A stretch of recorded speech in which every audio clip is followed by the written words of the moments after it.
आणि त्यावेळेस त्यांनी सांगितलं की आता मुख्यमंत्री पदाची जबाबदारी एकनाथराव शिंदे घेतील. असा पिन ड्रॉप सायलेन्स झाला, कितीतरी भाजपची रडायलाच लागली, धाडा धाडा धाडा धाडा. कुणाला काही कळेनाच काय, म्हणजे सगळ्या महाराष्ट्रालाच तो शॉक होता. नाही, गिरीश तर अजून त्याचं रडणं बंदच होईना. ते फेटा बांधायला दिला तर तो फेटा सोडतो, डोळ्याला पाणी, डोळ्याचं पाणी पुसण्याकरता तो तसं सारखं करतोय. खऱ्या अर्थाने त्याला इतकं वाईट वाटले, पण आता काय करता. मग तेच मित्र काहीतरी म्हणतात म्हणूनच. तर त्याच्यामुळं अध्यक्ष महोदय, एकंदरीतच हे सगळं कामकाज करत असताना मला एवढंच या निमित्तानं सांगायचंय, खरं आम्हाला एक वेगळी अपेक्षा होती की सभागृहामध्ये सगळं बघत असताना आज कुणी काही म्हटलं तरी सगळ्यांच्या मनामध्ये धाकधूक धाकधूक धाकधूक आहेच. आज भाजपचे 105 आमदार, खरंच तुम्ही तुमच्या सद्विवेक बुद्धीला स्मरून विचारा की बाबा आपल्याला समाधान झालंय काय हे जे काही घडलंय त्याच्यात. नाही, दादा तुम्ही बाकडं वाजू नका. तुमचं मंत्रिपदच येईल का नाही सांगता येत नाही त्याच्यामुळे कुठं आता बाकडं वाजवत आहेत. आणि आमच्या शिवसेनेतनं पण गेलेले 40-39 आहेत. आता किती लोकांना मंत्रिपद मिळणार आहेत, सगळ्यांना वाटतंय मिळेल मिळेल मिळेल, परंतु आतून मला सांगता येत नाही काय होईल ते. परंतु माझी एकनाथराव शिंदे आपण एकत्रपणे काम केलेलं आहे. कशामुळे घडलं काय घडलं, खरं तर तुम्ही नुसतं माझ्या कानात सांगितलं असताना, अजित जरा उद्धवजींना सांग की आता मला द्या, 2.5 वर्ष झालीत, तर मी सांगून आम्हीच तुम्हाला तिथं बसवलं असतं, काय प्रॉब्लेमच आला नसता, काहीच प्रॉब्लेम आला नसता. आदित्य काय प्रॉब्लेम आला नसता ना. बरं जाऊ द्या, उद्या बोलूया आपण ह्या विषयावर. आता जास्त मी काही बोलत नाही, कारण आजचा आनंदाचा दिवस आहे. सन्माननीय राहुल नार्वेकर साहेबांच्या बद्दल सांगायचं म्हटलं तर आत्ता ज्याचा उल्लेख झाला, आमच्या विधान परिषदेचे सभापती सन्माननीय रामराजे नाईक निंबाळकर साहेबांचे ते जावई, त्यामुळे आमच्या इथे जावईच आहेत. आजपर्यंत आम्ही जावई हट्ट पुरवत आलेलो आहे. यापुढे जावयांनी आमचा हट्ट पुरवायचा हे लक्षामध्ये ठेवा. परतफेड करावी लागेल, कारण सासरच्या पक्षावर अन्याय होणार नाही याची काळजी कृपा करून राहुल नार्वेकर साहेब आपण त्या ठिकाणी घ्या.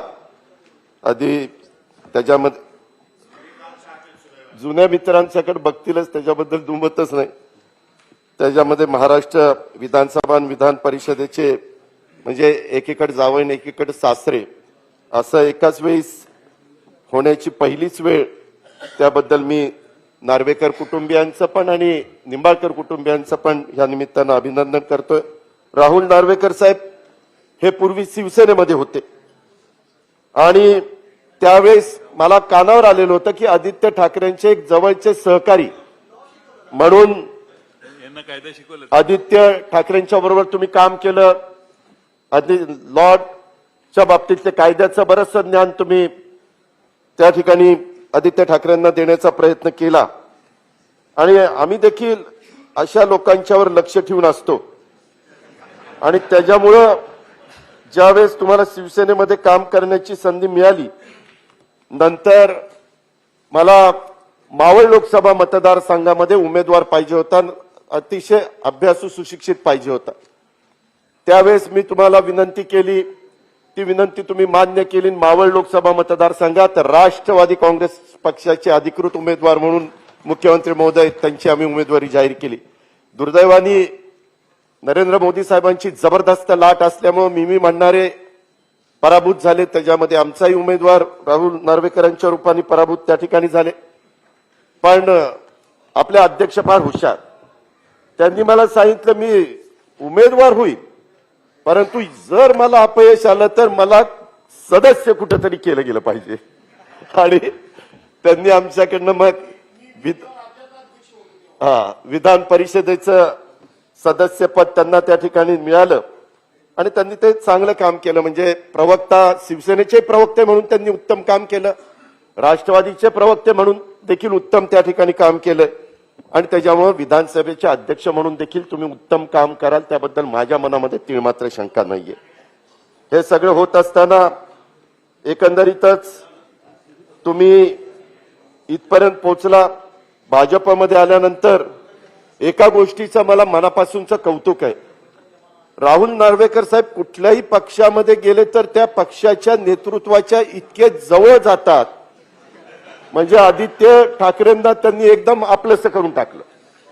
नंतर आमच्यात आल्यावर मला आपलंसं करून टाकलं. आता तिकडे गेल्यावर देवेंद्रजींना आपलंसं करून टाकलं. हायगाई कुठली ठेवली नाही. आता शिंदे साहेब तुम्हाला आपलंसं करून घ्या, नाही तर काही खरं नाही तुमचं. मग कारण तुम्ही अध्यक्ष महोदय, खर तर भाजपमधल्या जुन्या जाणत्या नेते कार्यकर्त्यांच्यासाठी देखील एक आश्चर्यकारक बाब आहे आणि त्याच्यामध्ये अनेक वर्ष बरेच जण काम करतायत.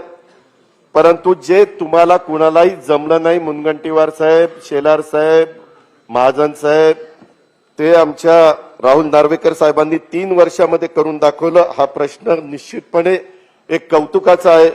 भाजपच्या अनेकांच्या मनात